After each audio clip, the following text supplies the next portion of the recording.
जय श्री राधे कृष्णा। हमारे YouTube channel में आप सभी का स्वागत है।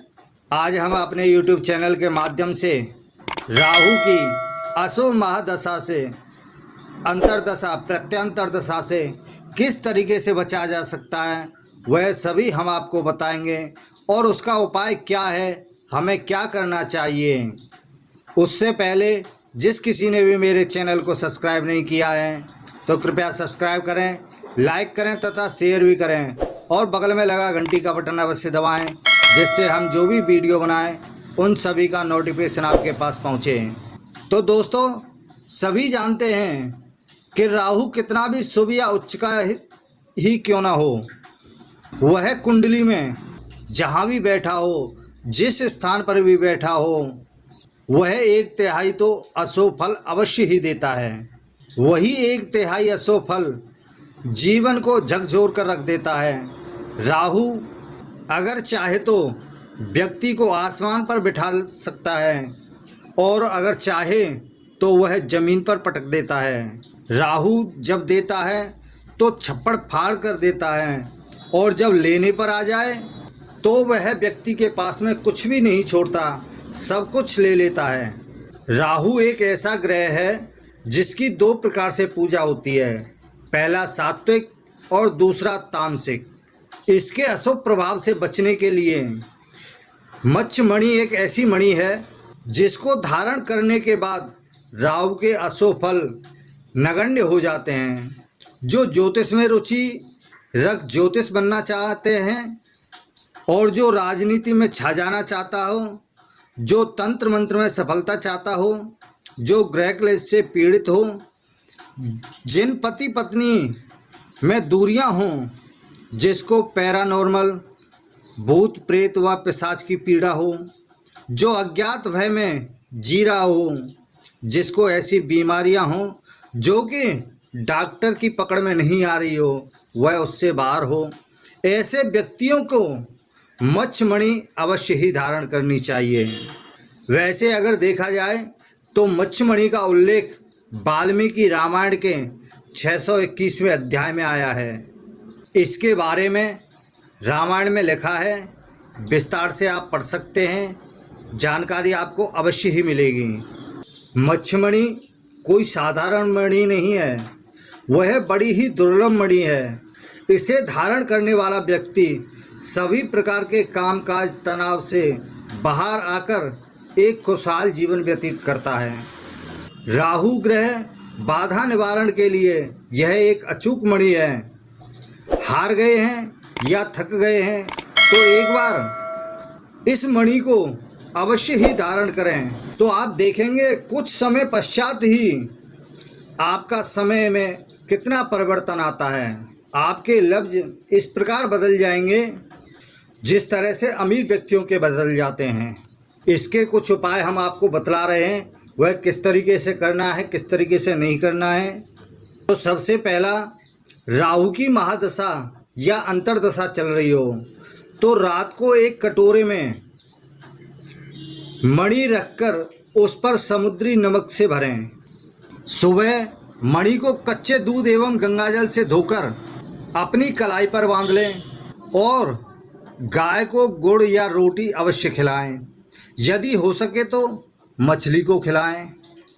और दूसरा है, यदि कुंडली में राहु ग्रह जन्मपत्री में ग्रह गोचर या दशा में पीड़ित होने पर व्यक्ति की मति भ्रम, छल कपट, झूठ बोलना, चोरी, तामसिक भोजन, ज़्यादा नशा करना, षड्यंत्र, छिपे शत्रु, अनैतिक कर्म, आलस्य, नकारात्मक सोच व टोने टोटके, तंत्र मंत्र से पीड़ित होता है, ऐसे व्यक्ति को मत्स्य मणि अपने हाथ में या गले में बुधवार को मंत्र जाप करके धारण करनी चाहिए।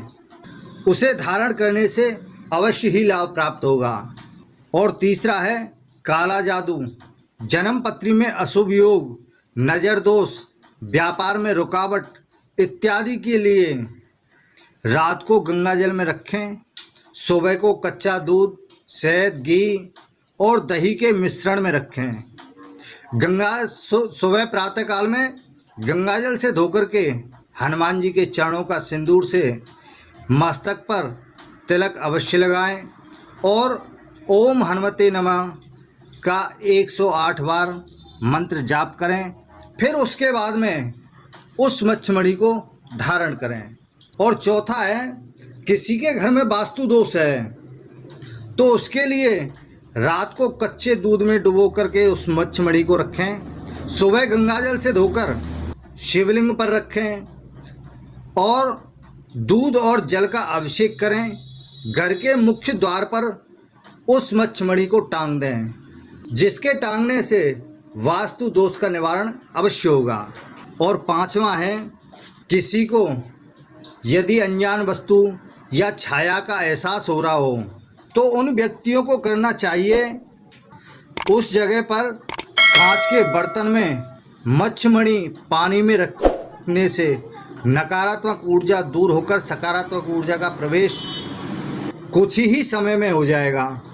यानी किसी को छाया का एहसास हो रहा हो या कोई अनजान वस्तु ऐसी कुछ दिखाई दे रही हो, वह ऐसा कुछ नहीं होगा, उससे उसे मुक्ति मिल जाएगी। और छठवां है, यदि किसी व्यक्ति को किडनी रोग, पेट रोग, निराशा, राहु ग्रह के जो शुभ प्रभाव बढ़ाने के लिए कुंडली में जब अशुभ प्रभाव देता है तो यह दोष अवश्य होते हैं, यह बीमारी अवश्य होती हैं। और कालसर्प योग, केमद्रुम दोष, ग्रहण दोष, गुरु चांडाल दोष, नकारात्मक जिद्दीपन, शरीर में थकावट, नज़र दोष, ऊपरी बाधा व व्यापार बंधन के लिए इनमें से कोई भी आपकी कुंडली में या शारीरिक संबंधित कोई परेशानी है तो उसके लिए मच्छमणि को साबुत नमक के पानी में भिगोकर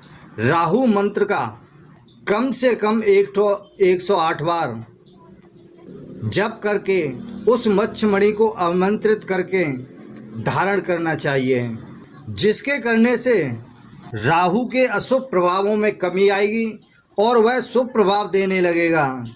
घर में यदि नकारात्मक ऊर्जा है तो वह सब बाहर चली जाएगी और सकारात्मक ऊर्जा का प्रवेश होगा। तो आज हमने मच्छमणि से राहु के उपाय बताए हैं, जिसके करने से व्यक्ति को अवश्य ही लाभ प्राप्त होगा, क्योंकि राहु एक ऐसा ग्रह है जो अर्श से फर्श पर और फर्श से अर्श पर पहुंचाने वाला ग्रह है।